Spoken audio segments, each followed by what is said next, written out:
Discover the exquisite beauty of Islam with our exclusive poster collection showcasing the 99 names of Allah. Each poster meticulously presents the Arabic name, pronunciation and English translation, embodying the essence of our Creator. Elevate your surroundings with these high-quality designs that not only serve as art, but also offer a glimpse into the profound beauty of Islamic culture. Immerse yourself in the collection and unveil the magnificence of the 99 names. Links in the description box.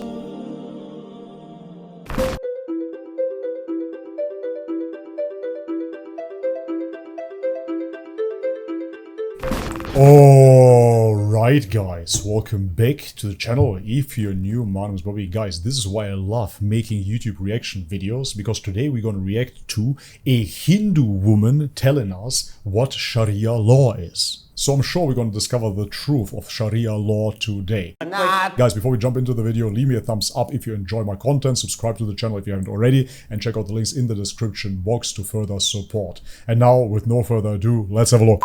There was a time when Afghanistan was a modern state. Faith was a private matter, burqas were optional, women and men could travel together. Yeah, this is an absolutely amazing start, of course. She talks about that faith was a private matter as if that is a good thing, but at the same time, she has a dot on her forehead. Private matter. So this is of course absolute hypocrisy that she is in religious attire, but at the same time she tells you that religion should be something that you do behind closed doors. Moreover, she speaks about the burqa being optional, yet again an extension of course of religion behind closed doors. She automatically implies here that being more naked, wearing less clothes, automatically is better. And this is why she ends her rant here with modernity. It used to be a modern country, yet again implying that modernity equals better. Those are things that people take for granted nowadays through pop culture. But there is no argument for them. It is simply said, modernity better, technocracy better, liberalism better. Why is the question? Why is this better? She will of course give you no answer. She will sit there in her Hindu attire regurgitating Western values. Right next door, Iran was not far behind. It was at par with the Western world. Women could step out without a veil.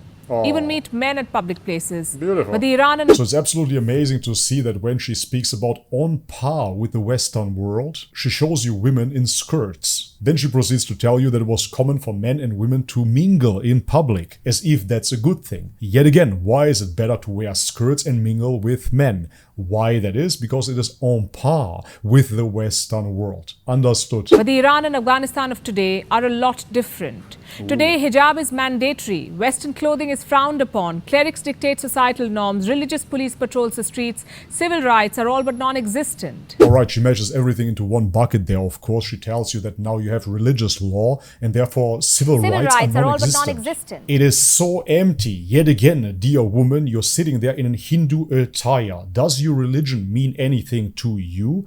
If so, then you could understand, of course, why a society would choose to imply religious law. But of course that does not work if you take the Western world as your standard, as your God. Within the Western world we have secularism.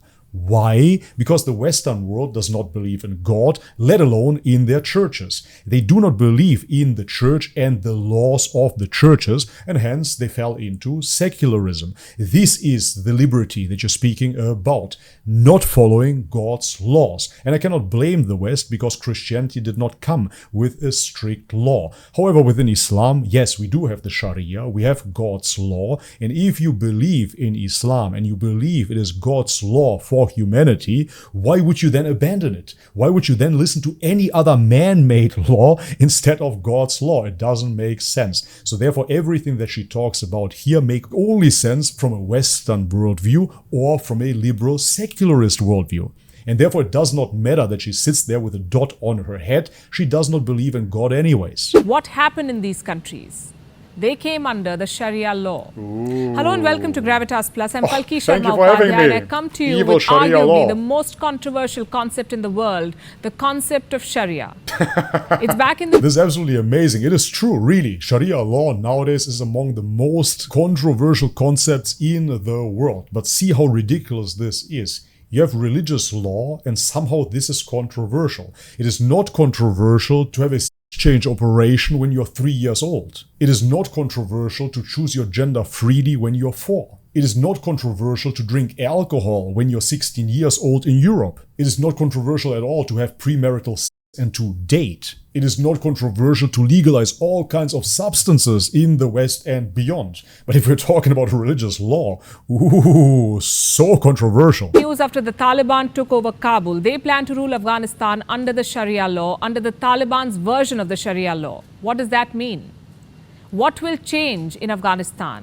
What place does the Sharia have in this day and age? How many people in the world follow it? Why is it so controversial?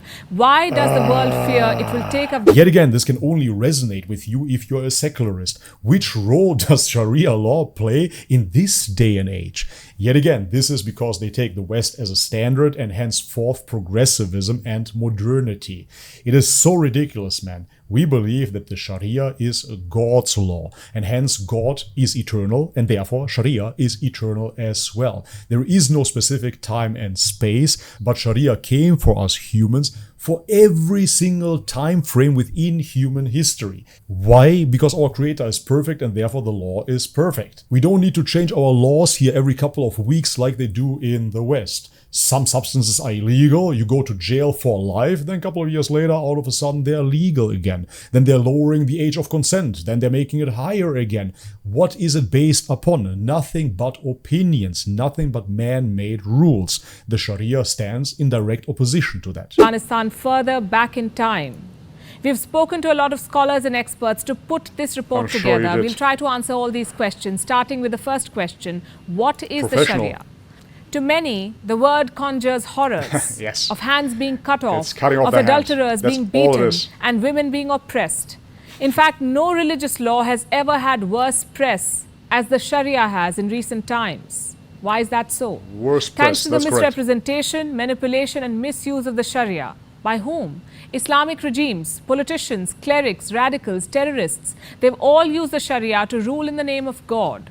So coming back to the question, what is the Sharia? Well, there is no clear definition. Different people understand and apply the Sharia in different ways. But if we put the broad concepts together, this is what a definition would sound like. The Sharia is Islam's legal and spiritual system, both divine and philosophical. Divine because it is said to be God's will for humankind. Yes, philosophical indeed. because it is based on the human understanding of what that divine will is. In Arabic, the Sharia translates to the clear, well-trodden path to water. The human interpretation of Sharia is called the fiqh, which literally means understanding. Now, these terms are used interchangeably, but they're not the same. Sharia is considered divine, permanent, infallible, but its understanding is human. It's a set of rules put together by Muslim scholars over the centuries. These rules have been drafted and applied to suit those in power. Where do the rules come from? That's what it is. So ultimately she's reading out what ChatGPT fed her, and most of the time she actually was correct with it. However, then she tells you that the barbaric interpretation of the Sharia is of course only due to certain scholars that are just evil ultimately. They're just serving their own interests, right? That's why they're prescribing the burqa for women. Ooh, they're being so oppressed. No, the hijab is found within the Quran and in the Hadith as well, of course. Therefore, a modest dress code falls under Sharia no matter what your interpretation might be. And there are different interpretations within Sharia, sure, but they don't differ that much, dear lady. 3 sources: the Quran, which is Islam's holy book, the Sunnah, which is basically the deeds of Prophet Muhammad, and the Hadith, the sayings of the Prophet. There's a range of other sources to work out how God wants Muslims to live. But there is no single law book, no definite statute, no set judicial precedent to determine what the Sharia is. So let's it's just basically a vast collection and of change different, it often now. conflicting interpretations. Yes. These interpretations gave birth to 5 schools of thought, 5 legal schools of Sharia. And you must know this, there are different kinds of Sharia, you would say. Hanbali, Maliki, Shafi, Hanafi. These 4 belong to Sunni Islam. The 5th is a Shia version of Sharia. It's called Jafri. All 5 of them are named after theologists and jurists, the men who interpreted Islamic texts. Now look at this Yes, map. absolutely correct. But if you look into the Hanbali, the Maliki, the Shafi, and the Hanafi, sure, yet again, there are certain slight differences, but there are slight differences. She's acting as if they can't agree at all. They have no idea, man. One says one thing, one the other. One says women don't need a hijab at all. The other one says, hey, eating pig is absolutely fine. This is absolutely ridiculous. There's slight differences in interpretation, that's all. The men who interpreted Islamic texts. Now look at this map. The men. The Hanbali it's the men, school is the evil smallest men. and strictest of them all. Its primary source is the Quran. It is practiced in Saudi Arabia and Qatar. It also has significant followers in these countries. The Maliki school of Sharia relies mostly on independent understanding of the Quran. It is predominantly found in African nations, the whole of West Africa, along with Chad, the Sudan and Kuwait. The Shafi school of Sharia relies on consensus over understanding of the Quran, and this is where it's followed. East Africa and Southeast Asia, in countries like Somalia, Eritrea, Ethiopia, Lower Egypt, Djibouti, the Maldives, Indonesia, and small communities in Malaysia. Then we have the Hanafi school, the earliest, the most flexible version of the Sharia. It relies both on consensus and independent reasoning. The Hanafi school has the largest number of followers, approximately 1/3 of Muslims worldwide. They live in Turkey, Jordan, Lebanon, Egypt, Afghanistan, Pakistan, India, and Bangladesh. And then we have the Jafri school of thought, followed only by Shia Muslims. It is enshrined in the constitution of Iran. It also has a lot of followers in Iraq and small pockets of followers the world over. So we have 5 different versions of the Sharia. How are they different? Not in the fundamentals of faith, but in their practice. There are differences in how they pray, how they resolve legal matters, how they settle marital disputes, how they deliver punishment for certain crimes. Yeah, how and this is big understandable are the because no differences? religion Give is an uniform. example. Honestly, this is absolutely laughable. When it comes down to punishments within the 4 madhabs, within Sunni Islam, the difference is not that there is no punishment of, for example, chopping off the hand. There certainly is. However, it comes down to the threshold. Some people say that you have to steal a certain amount of wealth before you get your hand chopped off. Those are small, minute differences. However, yes, barbaric Sharia law. Yes, you can find the chopping of hands. The difference is only the applicants of that law. And this is understandable because no religion is uniform. But the problem begins when religion is mixed with governance. Many Muslims who embraced the Sharia thought of it as a substitute for the law of the land, and that's where the problem lies. Exactly, that's where the problem lies. You evil Muslims, why do you want God's law as the law of the land? Can't you just submit to secularism today? Please do it as the West does it, as the West dictates you to do. The Western democratic political system is the only acceptable political system, of course. You evil Muslims, yet again, why do you want Sharia? Just accept secularism. Your lands have to be ruled by secular, godless governments. Please submit to us. The Sharia thought of it as a substitute for the law of the land, and that's where the problem lies. The Sharia was just supposed to be a way of living. It was not meant to be associated with political power. When European colonial... So if we look into the time of the Prophet ﷺ and the first Islamic state was established, and after his death the first caliphate, etc., it was always Islamic rule. But now you can't want that, right? What is wrong with you? This is not what Sharia is meant for. Let me, secular Hindu lady, tell you what it's for. It is for your personal life. Live Islam behind closed doors, please. If you want to fast for Ramadan, that's fine. If you want to pray, that's okay. Alright, go to Jummah on Fridays as well. But don't get the idea that you need to imply Sharia law into your own societies. No, absolutely not. Let the West infiltrate your societies and impose Western democracy. Colonialism began to spread. The crown and the church came together. The church was used to further the interest of the rulers. The same thing happened in Muslim kingdoms. And while European nations later separated the church from the state, many Islamic countries did not. France, Britain and other European powers had colonized much of West Asia, Africa and Asia. When they left, leaders of the newly formed Muslim majority countries faced a dilemma. Should they govern based on previous Islamic values, or should they embrace laws inherited from colonial rule? Well, they chose the Sharia as the base. Yeah, well, they chose the Sharia. Man, what is wrong with those guys, right? After being colonized by the West, after being oppressed by the West, finally they get rid of those French, and now they can choose how they want to govern their own societies. They want to return automatically to Sharia. They want to return to Islamic law. Crazy people! They should follow the French. Of their legal justice system. And this gave birth to all kinds of theocracies. Hardline and moderate. Bad. Countries like Algeria, Libya, Egypt, the Sudan, Syria, Iraq, Oman, Yemen, Pakistan, they all Evil had countries. the Sharia. I hate Even all of countries them. which were not colonized by the West adopted the Sharia. In 1932, Saudi Arabia was formed as a theocratic monarchy. 1979, Iran witnessed an Islamic revolution. Until then, Iran was a secular monarchy. After the revolution, the clerics took power. The country became an Islamic republic. Then in 1996, the Taliban seized power in Afghanistan. They made it a terror regime based on the Sharia. What makes this law acceptable in some countries? So it was not the United States terrorizing Afghanistan for years on end, and previously to that, the Russians terrorizing Afghanistan? No, not at all. It is the Taliban, the freedom fighters that freed their country of those oppressive Western forces. They are the terrorists. Don't you see? And horrific in others.